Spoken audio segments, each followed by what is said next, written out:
ایک عورت 3 وقت میں اللہ کے بے حد قریب ہوتی ہے۔ ایک مرتبہ حضرت موسیٰ علیہ السلام نے اللہ سے پوچھا کہ ایک عورت کس وقت آپ کے سب سے زیادہ قریب ہوتی ہے، تو اللہ نے فرمایا کہ اگر تم دیکھنا چاہتے ہو تو فلاں عورت کو دیکھ لو۔ حضرت موسیٰ علیہ السلام نے دیکھا تو بسم اللہ الرحمن الرحیم، ایک مسلمان عورت 3 اوقات میں اللہ کے بے حد قریب ہوتی ہے۔ ناظرین، اس ویڈیو میں بتائیں گے کہ وہ کون سے 3 اوقات ہیں جب ایک مسلمان عورت اللہ کے بے حد قریب ہوتی ہے۔ لیکن آئیے سب سے پہلے یہ جان لیتے ہیں کہ کسی نیک بخت عورت پر تہمت لگانا کیسا ہے، یعنی کسی عورت کے بارے میں ایسی جھوٹی بات کہنا جو اس عورت میں نہ پائی جاتی ہو، تو پھر اس کی سزا کیا ہے۔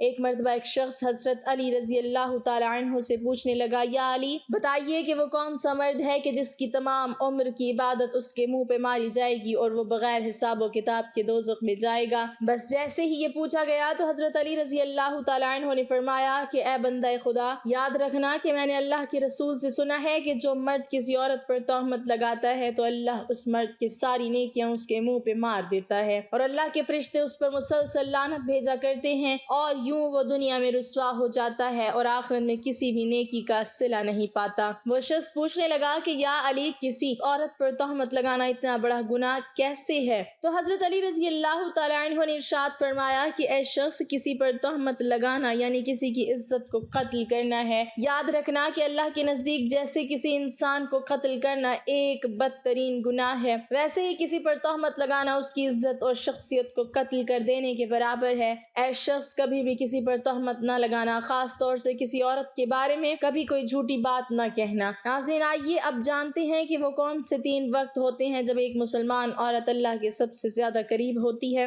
حضرت علی رضی اللہ تعالیٰ عنہ سے پوچھا گیا کہ اللہ کے سب سے زیادہ نزدیک کون ہے؟ بس جیسے ہی یہ پوچھا گیا تو حضرت علی رضی اللہ تعالیٰ عنہ نے فرمایا، اے بندہ خدا، اللہ کے سب سے زیادہ قریب وہ عورت ہے جو اللہ کے لیے نامحرم سے پردہ کرتی ہے۔ اے بندے، یاد رکھنا کہ اللہ سبحانہ و تعالیٰ نے عورت کو رحمت کا مجسمہ بنایا ہے تاکہ وہ ہر گھر کو اللہ کی رحمت سے بھر دے۔ میں نے اللہ کے رسول سے سنا ہے کہ اللہ نے ہر عورت کے لیے ایک فرشتہ مقرر کیا تاکہ وہ عورت کے دل کی آواز کو سنے اور فوراً اس کی دعا کو اللہ کے دربار میں پہنچا دے۔ لیکن افسوس تو یہ ہے کہ جب ایک عورت بے پردگی اختیار کر کے زندگی گزارتی ہے تو وہ فرشتے اور اللہ کی رحمت عورت سے دور ہوتی جاتی ہے اور یوں عورت دکھ اور تکلیف کا شکار ہوتی جاتی ہے۔ اے بندہ خدا، یاد رکھنا، کبھی بھی کسی باپردہ عورت کا دل نہ دکھانا، کیونکہ نیک عورت کی بد دعا آسمانوں کو چیرتی ہوئی اللہ کی رضا بن کر کائنات میں نافذ ہو جاتی ہے۔ ناظرین، حضرت علی رضی اللہ تعالیٰ عنہ کے فرمان سے ثابت ہے کہ عورت جب باپردہ حالت میں ہوتی ہے تو وہ اللہ کے بے حد قریب ہوتی ہے۔ ناظرین اکرام، ایک عورت کا اللہ کے قریب ہونے کا دوسرا وقت وہ ہوتا ہے جب وہ پردے کی حالت میں رہتے ہوئے اپنے گھر کے اندر نماز ادا کرتی ہے۔ ایک مرتبہ ام حمید رضی اللہ تعالیٰ عنہ رسول اللہ صلی اللہ علیہ وسلم کے پاس آئیں، کہتی ہیں، یا رسول اللہ صلی اللہ علیہ وسلم،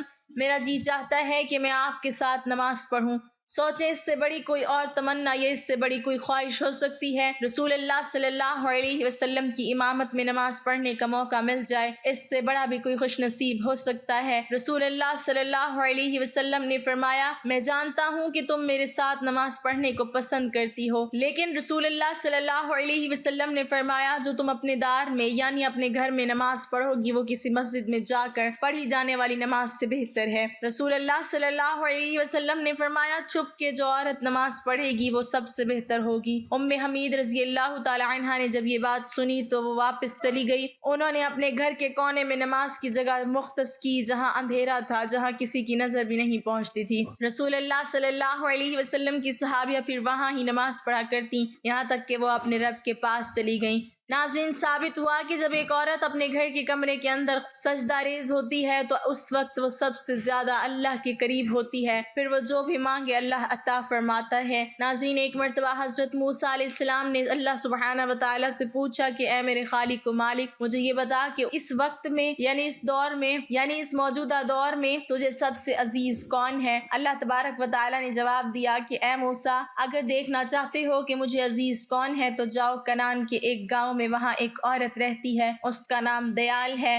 وہ اس وقت مجھے سب سے زیادہ عزیز ہے۔ حضرت موسیٰ علیہ السلام کے دل میں یہ بات پیدا ہوئی کہ میں بھی اس اللہ کی عزیز بندی کی زیارت کروں، دیکھوں تو آخر وہ کون ہے اور ایسے کون سے عمل کرتی ہے کہ جس کی وجہ سے اللہ کو عزیز ہے۔ حضرت موسیٰ علیہ السلام چلتے رہے، بڑھتے رہے، اس گاؤں پہنچے تو کیا دیکھتے ہیں کہ ایک ٹوٹا ہوا گھر ہے اور اس ٹوٹے ہوئے گھر میں ایک عورت رہتی ہے جس کے نہ ہاتھ ہیں، نہ پاؤں ہیں اور نہ ہی آنکھیں ہیں، نہ ہی کان، صرف ایک زبان ہے جو اللہ سبحانہ و تعالیٰ کا شکر ادا کر رہی ہے۔ حضرت موسیٰ علیہ السلام نے دیکھا اور دل ہی دل میں کہا کہ اے میرے پاک پروردگار، تو نے اس عورت کو کسی نعمت سے نہیں نوازا، پھر بھی یہ تیرا شکر ادا کر رہی ہے۔ بس حضرت موسیٰ علیہ السلام کا یہ سوچ رہا تھا کہ وہ عورت کہنے لگی، اے موسیٰ، تو اللہ کا نبی ہوگا، اللہ کے لیے یہ نہ کہو کہ اللہ نے مجھے کچھ نہیں دیا، اللہ نے مجھے جو کچھ دیا ہے میں تو اسی کا شکر ادا نہیں کر سکتی۔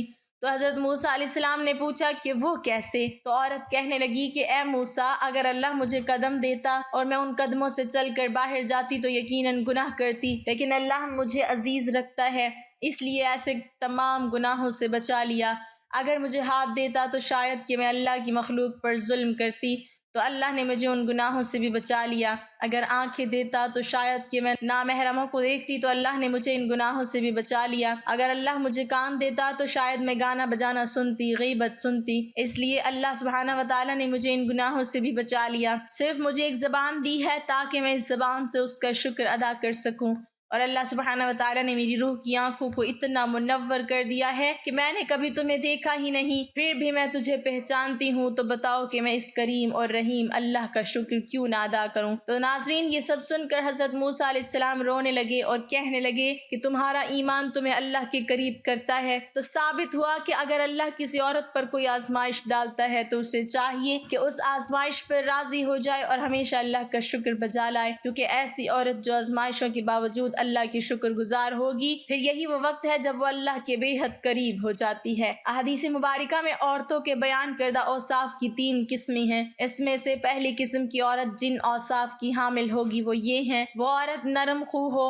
نرم مزاج ہو، بردبار ہو، عفیفہ ہو یعنی پاک دامن ہو، وہ عورت مسلمان ہو، اپنے شوہر سے بہت محبت کرنے والی ہو، وہ عورت زمانہ کے حوادثات کے مقابلے میں اپنے شوہر کی مددگار ہو مگر شوہر کے مقابلے میں حوادث زمانے کی مددگار نہ ہو۔ عفیف اور پاک دامن ہونا یہ عورت کا وصف ہے اور سب سے اونچا وصف ہے جس کا قرآن کریم نے بھی ذکر فرمایا ہے۔ ترجمہ: نیک عورتیں فرما بردار ہوتی ہیں، مرد کی غیر موجودگی میں اللہ کی دی ہوئی حفاظت سے اس کے حقوق کی حفاظت کرتی ہیں۔ دوسرا وصف قرآن کریم نے ذکر فرمایا کہ وہ شوہر کی غیر حاضری میں خیانت نہیں کرتی بلکہ اپنی عزت و آبرو کی اور شوہر کے مال و اولاد کی حفاظت کرتی ہے، اس لیے اللہ تعالیٰ نے ان پر حفاظت کا پردہ ڈال رکھا ہے۔ نبی اکرم صلی اللہ علیہ وسلم کا ارشاد گرامی ہے، عورت کو اللہ نے نگہبان فرمایا ہے اپنے شوہر کے گھر کا اور اس کی اولاد کا، اللہ تعالیٰ کی فرما برداری اور احکام الہی کو بجا لانے والی ہو۔ مسلم کے معنی ہے گردن ڈال دینا۔ جو شخص حکم الہی کے سامنے گردن جھکا دے، ان کو بجا لائے، اس کے احکام سے سرکشی اور انکار نہ کرے، نہ زبان سے انکار کرے نہ دل سے انکار کرے، تو یہ شخص فرما بردار ہے، اس کو مسلم کہتے ہیں۔ اور جو شخص حکم الہی سن لیتا ہے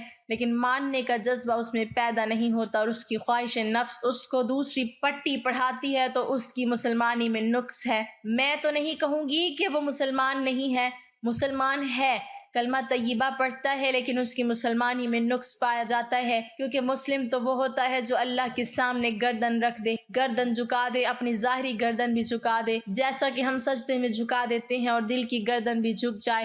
اپنے چہرے اور وجود والی گردن تو تم نے اللہ کے سامنے جھکا دی، لیکن دل کی گردن نہیں جھکائی۔ یہ گردن بھی تو اللہ کے سامنے جھکنی چاہیے، اس کی ہر منشا اور ہر حکم کے سامنے ہماری گردن جھکی ہوئی ہونی چاہیے۔ تیسری صفت فرمائی کہ لین، نرم مزاج ہو، کہتے ہیں کہ بدخوئی، سخت زبانی، یوں تو ہر شخص کے بارے میں عیب ہے لیکن عورت میں ہو تو زیادہ عیب ہے۔ آدمی کو کبھی درشت خو، بد مزاج، اکھڑ طبیعت اور سختی کے ساتھ بات کرنے والا نہیں ہونا چاہیے۔ فطرت کو ناپسند ہے سختی زبان میں، رکھی نہ اس لیے ہڈی زبان میں۔ ہڈی سخت ہوتی ہے، اللہ تعالیٰ نے دوسرے تمام اعضاء میں رکھی ہوئی ہے، زبان میں نہیں رکھی۔ زبان کا نرم ہونا اللہ کو پسند ہے، فطرت نرمی کو چاہتی ہے، اور خاتون خانہ کی زبان تو بطور خاص بالکل ہی نرم ہونی چاہیے۔ حدیث شریف میں فرمایا اللہ تعالیٰ خود بھی نرمی کرنے والے ہیں اور نرمی کو پسند فرماتے ہیں۔ اللہ تعالیٰ نرمی پر وہ چیز عطا فرماتے ہیں جو سختی پر عطا نہیں فرماتے۔ حق تعالیٰ شانو کی رحمت نرمی سے کام لینے والے آدمی پر جس طرح متوجہ ہوتی ہے، سختی سے کام لینے والے پر متوجہ نہیں ہوتی۔ چنانچہ عورت کو نرم خو، نرم مزاج اور دھیمے مزاج والی ہونا چاہیے۔ مرد و عورت کی زبان کب نرم و سخت ہوتی ہے؟ ایک بزرگ فرماتے ہیں کہ مرد اور عورت میں یہ فرق ہے کہ شروع میں مرد کی زبان سخت ہوتی ہے اور عورت کی زبان نرم ہوتی ہے۔ جو عمر بڑھتی جاتی ہے، مرد کی زبان نرم ہوتی جاتی ہے اور عورت کی زبان سخت ہوتی جاتی ہے۔ یہ عجیب تجربہ بتایا ہے کہ عمر کا بڑھنا آدمی کے مزاج کے ساتھ اس کی زبان کو بھی نرم کر دیتا ہے اور عورت کی عمر کا بڑھنا اس کے مزاج اور زبان کو بھی سخت کر دیتا ہے۔ نوجوانی کے زمانے میں عورت جیسی نرم مزاج، شیریں زبان ہوتی ہے، بڑی عمر ہونے کے بعد وہ بات نہیں رہتی۔ خدا جانے کیا قصہ ہے۔ بہر کیف نرم خوئی اور نرم مزاجی عورت کا زیور ہے، یہ اس کے حسن اور نزاکت کو دوبالا کر دیتی ہے۔ عورت کی چوتھی صفت ہے ودودہ،